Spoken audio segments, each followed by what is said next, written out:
receive. All right. Well, the next step we're going to take is I'm going to reintroduce our district governor, Sheila Brennan.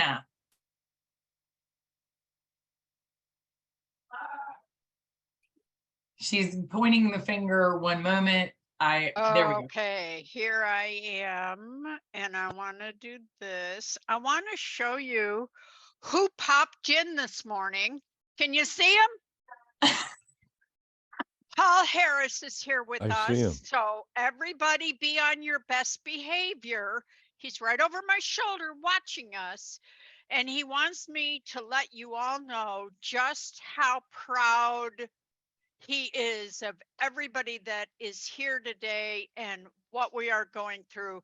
That was near and dear to his heart. His entire Rotary career was to make sure that Rotary continued and just expands and just keeps growing throughout centuries, not just a couple of years. But I wanted to tie us back just for 1 minute, and then I'll turn it back over to our almost district governor, Renee Laws. And she mentioned to you the Rotary Action Plan, and I want to bring everybody back to the club visits that we had this year when Paul joined us and we all lined up and we went through the Rotary Action Plan as a live activity within your clubs, talking about the history and your future as a club and the impact that you have on each other within the club, reaching to each other within your club as well as far outside of your club as you can, adapting to new ways of doing things, and for the new folks, incorporating the history into those new activities that you're bringing in and engaging each other. And that's what Renee is carrying through this year. And we're going to bring the 4-way test right into that as well and show you how all of the tools that Rotary International gives us work together for us to be better Rotarians, serve our community better, and serve the world better. So with that, thank you so much. Thank you, Renee, for giving me another minute. You know, I just am so shy about being in front of a crowd. So I turn it back to our almost district governor, Renee Laws. Thank you. You know, I'm warned on a daily basis to not give the microphone to a district governor or a past district governor unless I plan on giving them more time than I planned on giving them. I'm just kidding. I'm always ready to give the microphone to Sheila. She does such a great job. And I'm going to hand it right back to her because I want to spend the next few minutes hearing about Melbourne. A lot of folks from our district went to the international convention, and I don't know if you heard about it. My whole feed for social media was full of photos of the Opera House in Sydney and Sylvia Whitlock and Jennifer Jones and Gordon McInally all over the place for a week. So I'm going to let a few of our leaders who attended speak to their experience. We're going to hear from Sheila, we're going to hear from Walisha, and we're going to hear from Peter. And then at the end of the sessions today, before we break, anyone else who attended the conference, we want to hear from you. We would love for you to give your little synopsis. So maybe just, you know, start kind of writing some notes about what was the most impactful part of Melbourne for you. So I'm going to give each of them a couple of minutes, Sheila, to just briefly talk about their experience in Melbourne, because that is our most recent international convention. Thank you, Governor Renee.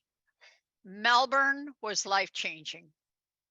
We went to Houston last year, and it was our first convention, Matt and I. It was life-changing as well. Melbourne knocked it out of the ballpark. The presentations that were there, the people that were there, it was absolutely unbelievable. I went by myself. had no trouble traveling by myself. And I attended the first 2 days, which was a pre-conference on youth services. Oh my goodness. Very educational, met a lot of people, going to sit down with the youth team and just kind of talk about it. But of all of the presentations, I will tell you my moment, my impact was sitting through a presentation by somebody in our own district that I had no idea we had this gem in our district. And man, I was hooked. The room was wall to wall, standing room only. And not one person left throughout the entire presentation. And that presentation changed my life. The presentation was about the superpower of listening. It was led by our own Centerville Chantilly Club President Carol Robinson. And as you all know, I have severe hearing impairment. And her 1-hour session changed me. And I couldn't wait to get up and hug her. So if you ever debate about going to an RI convention, it truly is life-changing, just the people you meet. So with that, Renee, I will turn it back over to you to let others speak about their moment. Awesome. Thank you. Well, Lisha, would you like to give us a couple of minutes about your experience? Very happily so. This was my first convention. And of course, the energy and the excitement and the friendship, those aspects were just phenomenal for me.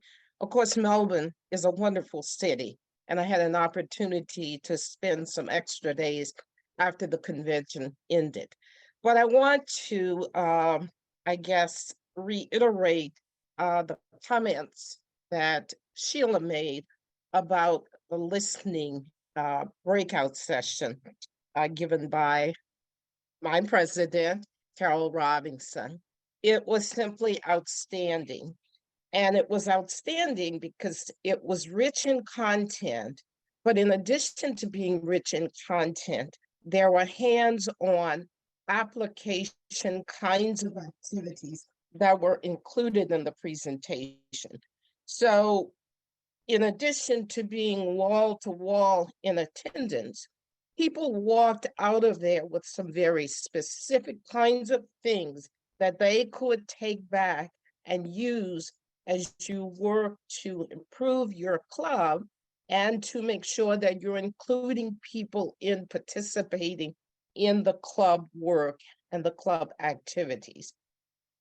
But I also was struck by the Nobel Peace Prize presenter.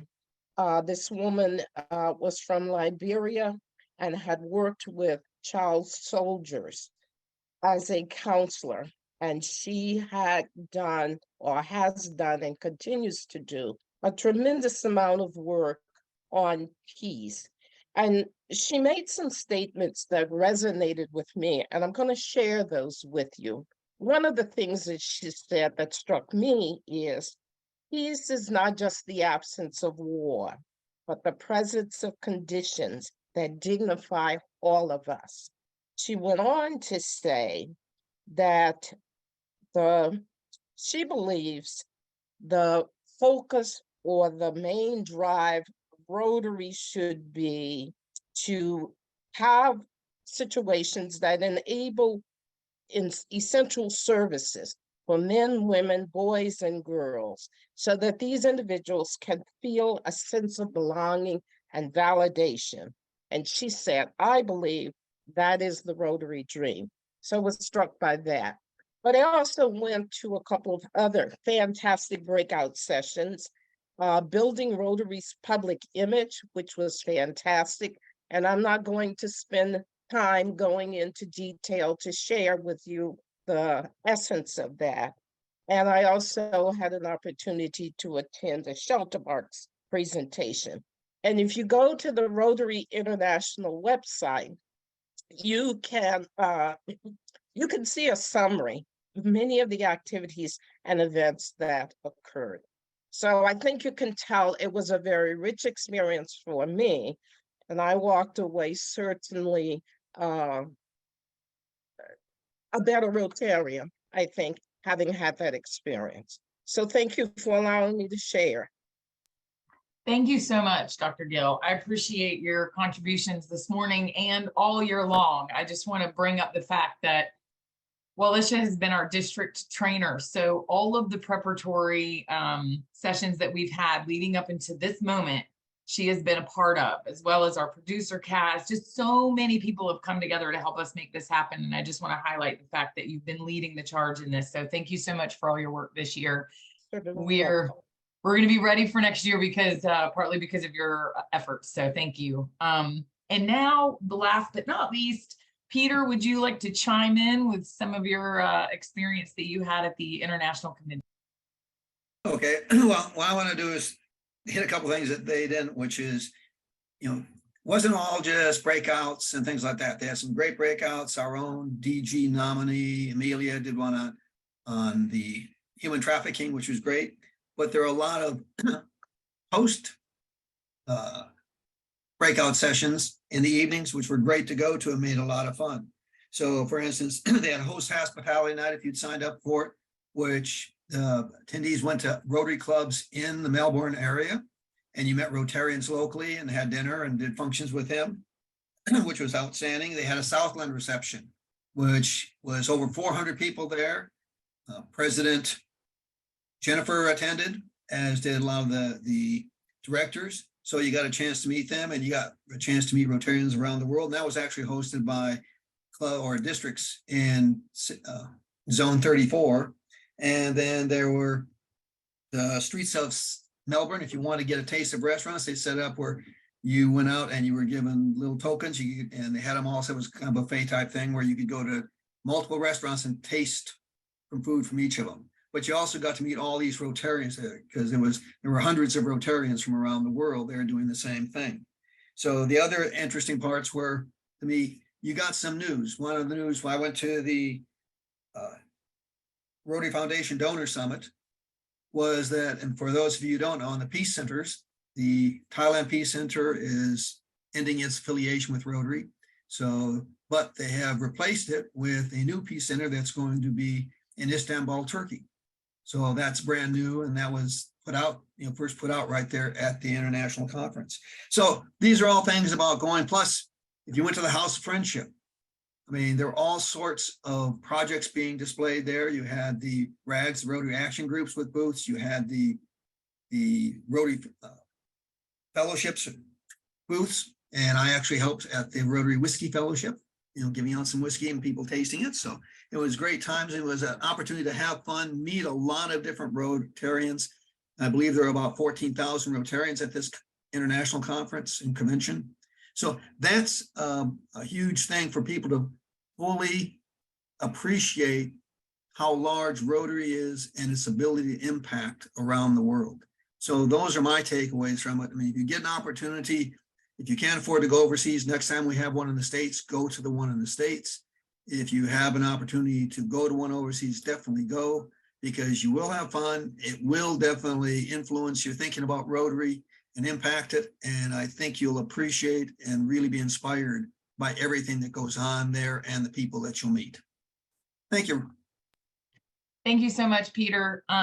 Last year I went to Houston, and surprisingly, it was my first convention. And I really feel like my life was changed when I attended. So I highly encourage everybody that is able, join me in Singapore in 2024. Woo!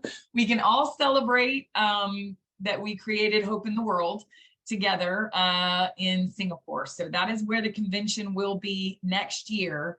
All right, so to kick off this second half of our event today, we're going to bring Gordon McAnally back in. I'm going to tell you a little secret. Earlier, I stepped out of the room during his first speech to get a drink of water, and my husband said, "Oh, who's talking right now?" And I said, "Oh, Gordon came in to give the theme speech, to let everyone know the theme speech." And his face was like, "Gordon McAnally's on your call?" And I said, "Of course he's on my call."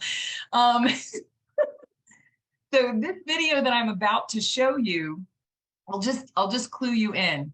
I'm part of a class of district governor-elects that will all become district governors on July the 1st. And for those of us in our zone, which I showed you the map earlier in the first session, you could see the zone. Our zone goes across the eastern seaboard and into the Caribbean. And we're all on a chat together on WhatsApp so that we can communicate ideas, we can and get answers to questions, and just basically kind of work together to collaborate across our whole zone. And somebody went on the chat and said, hey, I need an intro for one of my district trainings. Does anybody have anything interesting?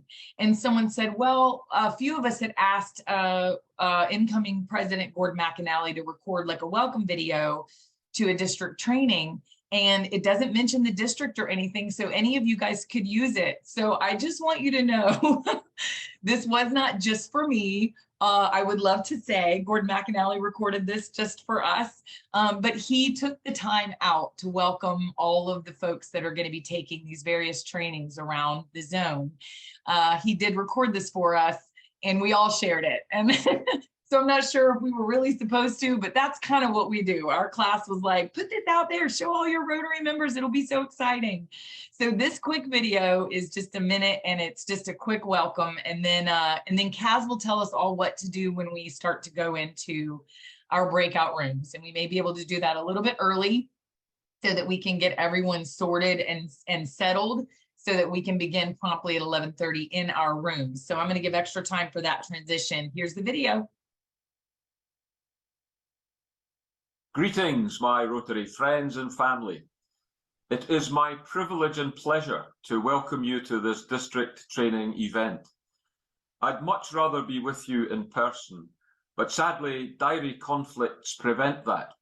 So here I am in 2 dimensions on a computer screen, rather than being with you in 3 dimensions. This is an exciting point in time in the year, as we prepare for a new Rotary year. Training events, cascading down from the International Assembly through events such as this to the clubs. A new theme, a new logo, a new tie and scarf, and of course, a new cohort of leaders. It's all change. Yet, in many ways, it's not about the new Rotary year, but rather a continuation of Rotary's years. I believe that it is vitally important we work within the framework of continuity, building on what's gone before to make us even stronger and better in all that we do as leaders in the year 2023-24. I encourage you to do the same with your predecessors and your successors, and work with them to move your district forward to even greater heights and achievements. I know that by now you all know the new theme, and if you don't, there's a clue on the screen behind me. Create Hope in the World is a call to action, a call to help the most vulnerable in the world, a call to help those who need us most, a call to make a difference in their lives. Hope is the foundation upon which everything is built. It is the very last thing that people lose as they spiral downwards to despair. We will never give people clean water unless first we give them hope. We will never improve people's health unless first we give them hope. We will never help people become literate unless first we give them hope. And we will never have peace in our world unless first we give hope. So as you plan to support the clubs in your area during Rotary's 119th and 120th years of service, make sure you create hope in your communities. Make sure you create hope in your districts. And make sure you create hope in the world. Be assured you have my fullest support every step of the way. I look forward to working with you and to walking alongside you during the next 12 months. Thank you for the commitment you are giving to the job you are doing, and thank you for all you do for Rotary. Bye. Thank you, Gordon, for that message. And I just want to say one more small thing before I turn it over. If we are going to be able to do service above self, we can't do that until we serve ourselves a little bit with self-care. So please, as you go through this year, keep in mind, nothing is more important than your own mental health, that you feel safe in your environment, that you're comfortable with the people that are around you, and that if you need a mental health break, if you need to step back, that is okay. All you have to do is reach out and let someone know, hey, I'm going to be a minute, or I need to step away, or I'll be back in a week. Whatever that looks like to you. Then the other thing that I'm supposed to mention is when we go into the breakout sessions, please do not forget, if you're a facilitator, please record your session. And then that recording will be sent to our district email, and Sheila will put that on a drive. We will make these sessions available afterwards for the folks that need to take clearer notes after the sessions, or for folks that weren't able to join us today that had registered or not.